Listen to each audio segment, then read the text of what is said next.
Good evening everyone and welcome to another video. I am recording this on Tuesday evening, so as you may or may not be aware from the last video, today was the day where the EFL held their meeting on how to end the season, and this is what they decided. The Championship, as we suspected, are going to play on. It will return on June the 20th. And the first game is Fulham against Brentford, which will be live on Sky. They will then have a full set of fixtures later in the day.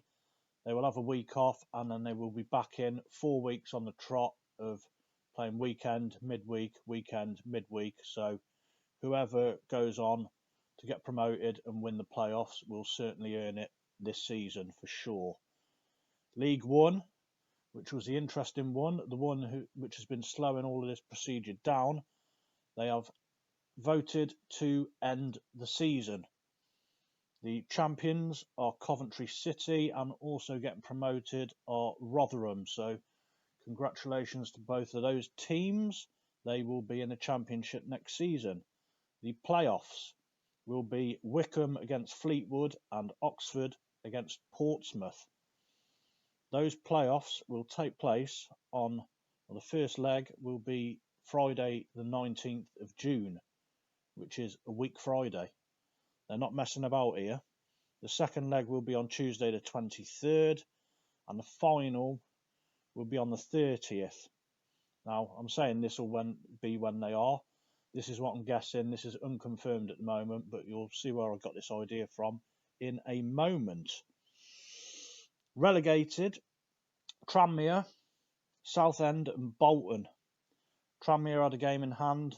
Mr. Palios, the owner of Tranmere, was very vociferous in the fact that he wanted the season to continue because, like I just said, they had a game in hand and he believed they would get out of it. But they have voted, the season's done, they're going to get relegated. So he's threatening legal action. We shall see what happens. But it was fairly unanimous from what I heard. I think out of the 23, 18 voted to end and only 5 voted to continue. So can't really argue. Southend and Bolton were a long way off. They were probably going to get relegated anyway. Big beneficiary there in League One is Wycombe. They were 8th and they've jumped to 4th because they had a game in hand. They're only 3 points off Rotherham. So with the points per game, they've jumped up to 4th, straight into the playoffs. And very unfortunate for, I can't remember who it is. Let me think. Peterborough, I think. They have missed out on the playoffs on points per game, so I imagine they're not going to be very happy. So that's League One done. On to League Two. That has been ended as well. The champions are Swindon Town on goal difference, so congratulations to them. And also promoted are Crewe and Plymouth. The playoffs will be Cheltenham Town against Northampton and Exeter against Colchester. Now, this has been confirmed. Those playoffs will be on Thursday, the 18th of June, the first leg. Second leg will be on Monday, the 22nd of June, and the final will be Monday, the 29th of June at Wembley Stadium. That surprises me slightly. Why they're going to play at Wembley, I've no idea, but I suppose it's every player's dream to play at Wembley, so they're probably going ahead for that reason, but there we go. So that is why I think those League One playoffs will take place when they will, because they will be the days after the League Two ones. Like I said, they're not messing about here, they're getting on with it. There's only been a couple of rounds of COVID-19 testing for League One and League Two clubs. They've probably not done a lot of training, although if they've been savvy and realised what was about to come, those playoff teams should have got into training quite a while ago, but whether they have or not is yet to be seen. But I did wonder why they were doing it so quickly, and then having thought about it, June the 30th, that's when the majority of players' contracts end. So they've got to get it done by then, so the players can play. So that is your playoffs for League Two. Relegated with a game in hand, very unfortunate, are Stevenage. But there is an elephant in the room here, and that is Macclesfield. They have been deducted 11 points so far this season for not paying players' wages in February, I believe. They were given a slap on the wrist by the EFL, well, big slap on the wrist, deducted 11 points. I believe 2 points were suspended. They were told not to do it again, but there is a further EFL charge against them. They failed to pay their players in March, and that was before COVID-19 took over. So they are looking at a likely points deduction, and if they get anything deducted any more than 3 points, then Stevenage may stay up and Macclesfield will be relegated instead. I think that's what's going to happen, because if they got 11 points for breaching the first time round, they're likely to get more than 3 points. So unfortunately, I think Macclesfield are going to get relegated. So not really many beneficiaries in League Two. I suppose Swindon, they moved up to first place on goal difference, becoming champions. Cheltenham moved up a place because they had a game in hand, so that just gives them an easier playoff semi-final. And possibly Stevenage. They may avoid relegation because of sanctions on Macclesfield, if and when it happens.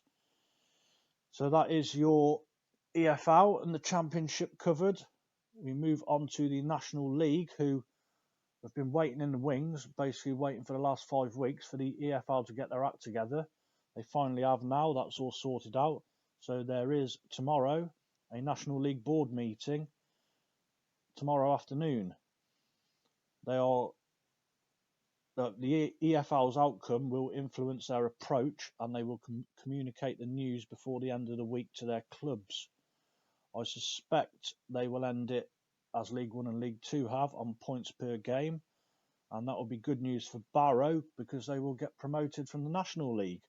So we shall wait on news on that. South Shields, I didn't mention this in the last video. I had seen it, but I didn't mention it. South Shields put forward a legal challenge to the FA for null and voiding the season. They didn't think it should have been null and voided, but that's what the FA decided. I personally didn't think they should have null and voided it either. I thought they should have waited and possibly decided leagues on points per game, but they just decided to null and void it. So they put forward a legal battle, and today they lost. So they were trying to overturn the null and void, and the FA stood by their decision.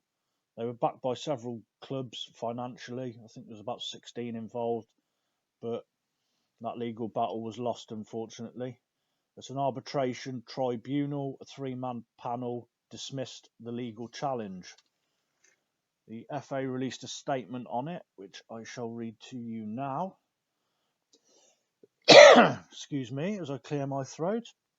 An independent arbitral tribunal has dismissed a legal challenge brought by South Shields FC against the decision of the FA Council to end the season with no promotion or relegation at steps 3 to 7 of the National League system due to the COVID-19 pandemic. The 3-person panel rejected the club's arguments in their entirety that the decision was unlawful. The FA is acutely aware that any decision taken in such difficult circumstances would leave some clubs disappointed. However, we welcome the findings of the independent tribunal that the decision of the FA Council was taken after due and proper consultation and following careful consideration of the alternative options. So, they were not going to do points per game like they have in the EFL. They've null and void decision stands, so very unfortunate for South Shields there. A bit more news, which is not brilliant. A bit of worrying FA Cup news for next season. The Northern Premier League chairman, Mark Harris, has been speaking today to the Straight Talking Repos non-league show. I believe that's how you say it. Apologies if I've got that wrong. And he said, the point with the FA Cup is broadcasters are involved. In the FA Cup, it's a matter of record that the first round proper cannot take place any later than the first Saturday in November. Unless we start on time, which is looking unlikely at the moment, although it's not impossible. Not all clubs that usually participate in the FA Cup this year will be able to participate that normally would. So that's not good if you're not savvy to non-league, I only discovered this a couple of years ago myself. The FA Cup actually starts in August, I believe. It starts that early. There are many preliminary rounds, and pretty much every non-league club takes part if they want to. And so a lot of those clubs could possibly miss out next season. We shall see. Some very, very positive news as well for grassroots football. £7 million is being shared out across over 3,000 clubs from the Football Foundation. The Pitch Preparation Fund was set up as a result of this pandemic. The funding is provided by the Premier League, the FA, and the government, which is absolutely brilliant from them. So, to those of you who say, well, the Premier League should give these non-league clubs some money, there's a lot of things going on we don't know about. Obviously, they do, and we don't always hear about it. So, well done to all of those involved. We may move on to some possibly positive news. This was again from Mark Harris, who was speaking to that non-league show earlier today, and he said, let's just get it up on the phone, bear with me. We, as three leagues, the Northern Premier, Southern and Isthmian, have been working closely together to come up with some sort of roadmap. Certainly the one thing that clubs have been saying to us is that playing behind closed doors doesn't work. Certainly won't work for non-league clubs. I'm sure we're all aware of that. We can play in front of limited crowds. We necessarily want to. I've been knocked out by some of the smaller clubs bringing forward detailed plans for how they will social distance, how they will handle it in training, and how they will handle it from a match perspective. A lot of work has been being done at the FA to come up with a set of protocols. There's a lot of work going on. There's got to be a huge amount of self-policing. We can put in place things like temperature checks and social distancing, but the problem is, how do you come up with a set of protocols that fits all clubs? Ultimately, it'll be up to the clubs to action the guidelines and to police them. So a big case of manpower there. Will they be able to do it? There's a balance. Let's make it absolutely clear. The last thing that anyone would want to do is to create an unsafe environment. But in the same way that the government is having to balance, you've also got to balance the financial and sustainable health of our clubs. We have a choice. If we go for a safety-first approach, then forget next season. So there we are. That's where we are at. So we are, in summary, 1 week away from the football coming back. Next Wednesday, the Premier League is back. Aston Villa against Sheffield United and Manchester City against Arsenal. Those are the games in hand. And June the 20th, we are back with a bang. Premier League will get going again. The Championship will get going again. League 1 is finished, points per game. League 2 finished, points per game.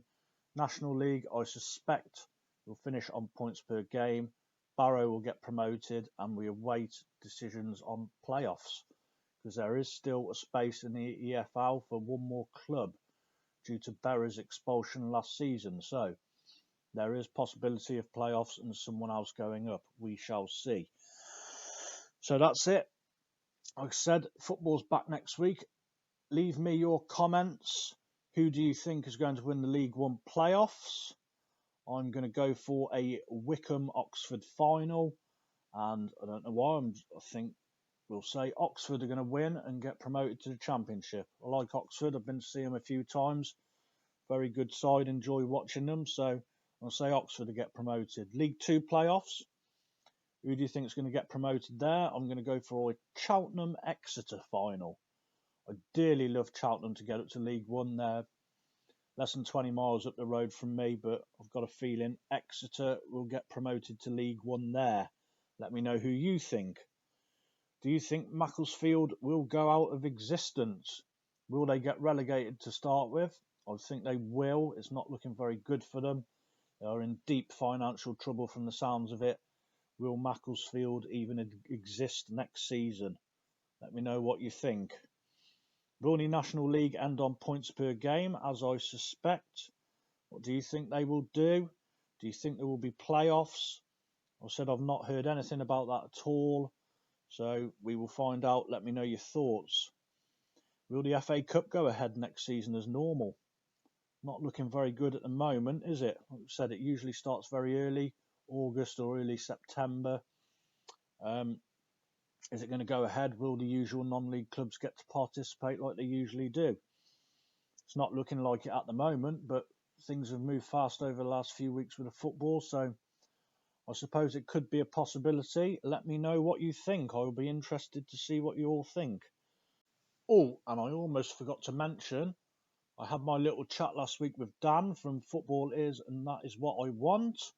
And he has put that onto his YouTube channel today, so I will post that onto my Twitter as soon as possible, a link to it. So if you're interested, check it out. And like I said, follow him on Twitter as well, Football Is, and that is what I want. He's also on Instagram, YouTube. Subscribe to him. He does some very good stuff. I must say, I don't think I'm a patch on any of the ground uppers he's spoken to so far. I'm the 8th podcast he's done. He's spoken to 7 before me. He's got more coming. They've all been really, really good. Far better than me, in my opinion. But there you go. Go and check it out. Listen to my story. We had a great chat. It was brilliant. So go and check that out. I am on Twitter. It's at CheesemanAVFC if you are interested in that. If you enjoyed the video, hit the thumbs up button. Help me get this out to as many people as possible. Like I said, I hope you enjoyed it. Hit the subscribe button and hit that bell so you don't miss any future videos. And thank you very much for watching. Until the next video and the next time, stay safe, everybody. Bye-bye.